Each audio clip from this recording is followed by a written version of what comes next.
مرحلہ آ جاتا ہے جس مرحلے میں ہم بیٹھ کے اللہ کی بارگاہ کے اندر ثنا پڑھتے ہیں، اس کی ہم بیان کرتے ہیں، پھر ہم تسبیحات کرتے ہیں، پھر ہم رسول پاک پہ درود پاک پڑھتے ہیں، پھر ہم دعا مانگتے ہیں، جس کو دوسرے مکتبہ فکر کے لوگ جب دیکھتے ہیں تو کہتے ہیں کہ یہ اہل سنت و جماعت بدعت کرتے ہیں کہ یہ نماز کے بعد یہ ذکر کرنا، نماز کے بعد تسبیح پڑھنا، نماز کے بعد درود پاک پڑھنا، نماز کے بعد دعا مانگنا، یہ کہیں سے ثابت نہیں ہے۔ تو آپ دیکھیں گے کہ ویسے سلام پھرتا ہے تو ساتھ ہی اٹھ کے چلے جاتے ہیں سامعین محترم، جبکہ اب وہی وقت ہے جب مزدور مزدوری کر لیتا ہے تو اپنے مالک سے مزدوری مانگتا ہے، ہم بندگی کر کے فراغت اختیار کرتے ہیں تو ہم ہر شے چھوڑ کے یوں چلے جاتے ہیں جیسے نہ جانے پیچھے کیا ہے، جبکہ وہی وقت ہے اپنے رب کریم سے مانگنے کا۔ اب اللہ کریم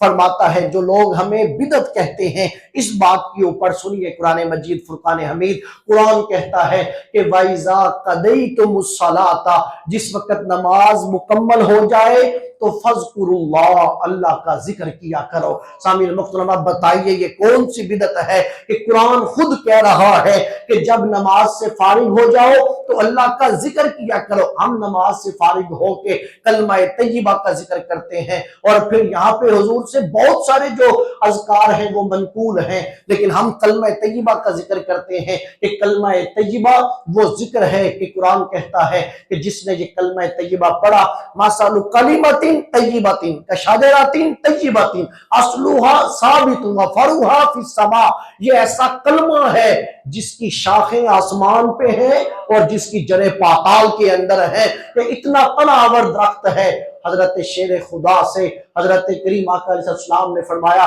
حضرت شیر خدا کہنے لگے آقا کوئی کلمات عطا کریں میں پڑھا کروں۔ آپ نے فرمایا علی پڑھا کرو لا الہ الا اللہ، لا الہ الا اللہ۔ علی خاموش ہو گئے۔ حضور نے فرمایا علی ان جملوں کو چھوٹا جانتے ہو، یہ وہ جملہ ہے ایک ساری کائنات ایک پلڑے میں رکھ دیں تو اس ایک دفعہ لا الہ کے مقابلہ نہیں کر سکتا، کہ اتنی اس کے کلمے۔ اور پھر آپ نے ارشاد فرمایا کہ ہر شے کو زنگ لگتا ہے اور ہر شے کو دھویا جاتا ہے، کسی نہ کسی شے کے ساتھ دل کو بھی زنگ لگ جاتا ہے، اور دل کو دھونے کے لیے سقالۃ القلب لا الہ الا اللہ، جب دل کو زنگ لگ جائے تو پھر پڑھا کرو لا الہ الا اللہ۔ تو حضور نے فرمایا افضل الذکر، سب سے افضل ذکر کوئی ہے تو وہ لا الہ الا اللہ ہے، اور افضل الدعا، سب دعاؤں سے افضل دعا اگر کوئی ہے تو وہ الحمدللہ ہے۔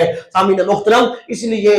ہم اس کلمہ طیبہ کا ذکر کرتے ہیں۔ پھر آ جاتی ہے بات تسبیحات کی، ہم تسبیح کرتے ہیں 33 بار سبحان اللہ، 33 بار الحمدللہ، 34 بار اللہ اکبر۔ دوستو آپ دیکھیے کیا یہ بدعت ہے؟ آئیے سنیے بخاری شریف کی حدیث پاک، کریم آقا علیہ السلام نے یہ ارشاد فرمایا، آپ نے فرمایا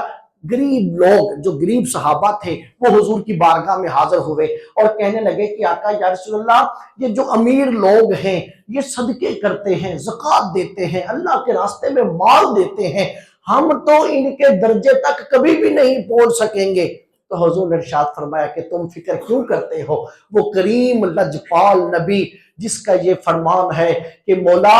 تو نے مجھے غریبوں میں پیدا کیا، مولا تو مجھے غریبوں میں رکھنا اور مجھے کل قیامت والے دن غریبوں میں سے ہی اٹھانا۔ سامعین محترم، تو آپ نے ان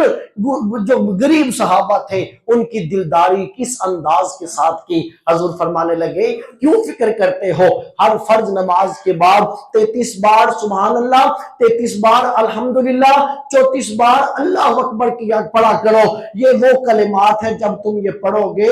جتنا ثواب امیروں کو صدقہ کرنے کا ملتا ہے تمہیں یہ کلمات کرنے کا مل جائے گا، کہ صرف ان کلمات کے ذریعے جتنا وہ مال خرچ کر کے لیتے ہیں